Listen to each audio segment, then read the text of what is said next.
Hi friends, ఈరోజు వీడియోలో Airtel wifi గురించి అయితే మాట్లాడుకోబోతున్నాం. సో ఈ వీడియోలో 3 పార్ట్స్గా చెప్తాను. ఫస్ట్ పార్ట్ ఏంటంటే ఎయిర్టెల్ వైఫైని ఎలా పర్చేస్ చేయాలి. Second part Airtel pros cons. నేను వైఫై తీసుకుని 1 మంత్ అవుతుంది. ఈ 1 మంత్లో లాభాలు నష్టాలు ఏంటనేది మాట్లాడబోతున్నాను. నెక్స్ట్ థర్డ్ పాయింట్ ఏంటంటే నా సజెషన్, నా ఫీడ్బ్యాక్ ఏంటనేది ఎయిర్టెల్ కంపెనీకి అనమాట. ఇది డైరెక్ట్గా ఈ 3 పార్ట్స్ నేను ఇప్పుడు డీటెయిల్గా చెప్దాం అనుకుంటున్నాను. ఈ ఛానల్లో ఇప్పటికీ మీరు కొత్తగా వచ్చినట్లయితే సబ్స్క్రైబ్ చేయండి.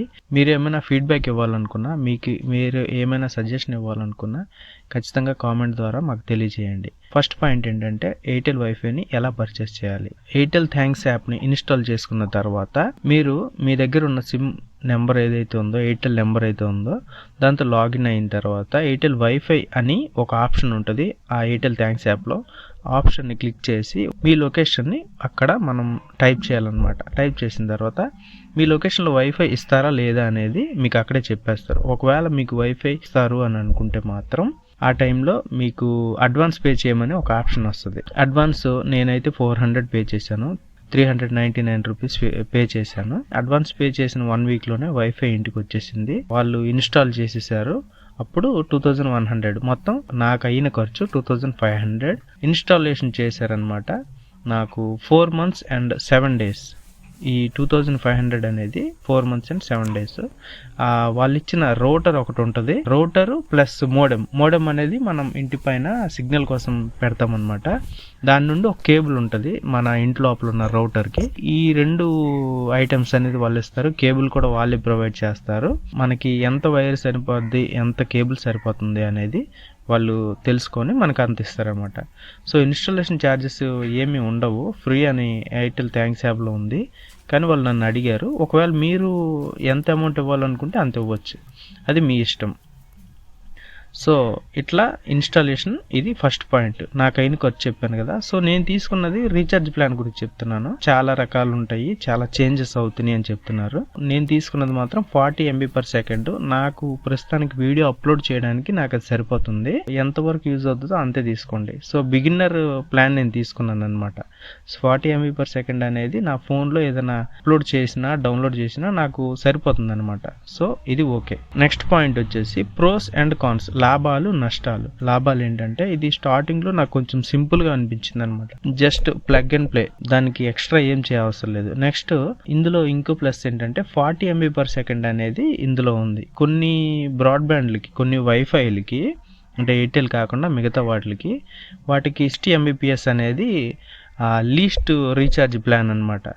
సో అలా కాకుండా దీనికి 40 MB/s అనేది లీస్ట్ ప్లాన్. సో ఇది 2 పాయింట్స్ అనమాట, మేజర్ ప్రోస్ అంటే లాభాలు. నష్టాలు ఏంటంటే నేను ఈ వైఫై తీసుకుని 1 month అవుతుంది. తీసుకున్న 1 monthలో నేను గమనించింది ఏంటంటే 2 సార్లు మాత్రం వైఫై స్లో అయిపోయింది అనమాట.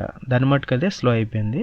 నేను 3 hours కన్నా ఎక్కువ వైఫై ఆన్ చేసి వదిలేసి నేను ఏదైనా వీడియో అప్లోడ్ చేద్దామని నెట్ ఆన్ చేసి ఫోన్లో కనెక్ట్ చేసుకుని యూజ్ చేస్తుంటే ఆటోమేటిక్గా స్లోగా పనిచేసింది అనమాట. సో నేను ఇట్లాంటిది 2 సార్లు ఫేస్ చేసి. సెకండ్ పాయింట్ వచ్చేసి నేను ఎడిటింగ్ అనేది ఎర్లీ మార్నింగ్ చేస్తుంటాను. ఎర్లీ మార్నింగ్ చేసినప్పుడు నాకు కొన్నిసార్లు నెట్ యూజ్ చేయాల్సిన టైం వస్తుంటుంది. అప్పుడు ఏమవుతుందంటే పూర్తిగా నో ఇంటర్నెట్ కనెక్షన్ అని, నో ఇంటర్నెట్ యాక్సెస్ అని ఇట్లాంటివి చూపిస్తుంది అనమాట. సిగ్నల్ స్ట్రెంత్ తగ్గడం అనేది 2 సార్లు ఫేస్ చేశాను ఈ 1 monthలో.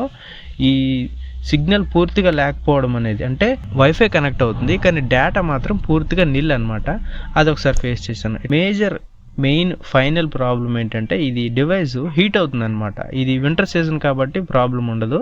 సమ్మర్ సీజన్ హీట్ అయ్యి ఆటోమేటిక్గా లోపల ఉన్న కాంపోనెంట్స్, ఎలక్ట్రానిక్ కాంపోనెంట్స్ ఏమైనా చెడిపోవచ్చు. దీనికి ఫీడ్బ్యాక్ ఏంటంటే ఆ ప్రాబ్లమ్ సాల్వ్ అవ్వడానికి మీరు ఏమైనా హీట్ సింక్, అంటే ఎయిర్టెల్ కంపెనీకి చెప్తున్నాను, ఇప్పుడు మీరు ఏమైనా హీట్ సింక్ కానీ లేదంటే ఆ వెంటిలేషన్ పొజిషన్ కానీ చేంజ్ చేయండి. ఫర్ ఎగ్జాంపుల్ ఇప్పుడు ఈ సిలిండ్రికల్ షేప్లో ఉందన్నమాట ఎయిర్టెల్ వైఫై రౌటర్. మోడెమ్ కాదు, రౌటర్. సో ఈ సిలిండ్రికల్ షేప్లో వెంటిలేషన్ 2 దగ్గరలో ఉంది, పైన కింద ఉంది అనమాట, అప్ డౌన్. ఇందులో ఏమవుతుందంటే మీరు పెట్టిన పైనుంచి హాట్ ఎయిర్ ఎప్పుడైనా కానీ డెన్సిటీ తక్కువ, బరువు తక్కువ ఉండడం వల్ల అది పైనుంచి వెళ్ళిపోద్ది, అది రైటే, కానీ డస్ట్ పడినా పడవచ్చు. సో అప్పుడు మీరేం చేయాలంటే సైడ్ నుండి వెంటిలేషన్ ఇవ్వాలి. అంటే కూలింగ్ గురించి నేను చెప్తున్నాను, సిస్టమ్ టెంపరేచర్ గురించి నేను చెప్తున్నాను.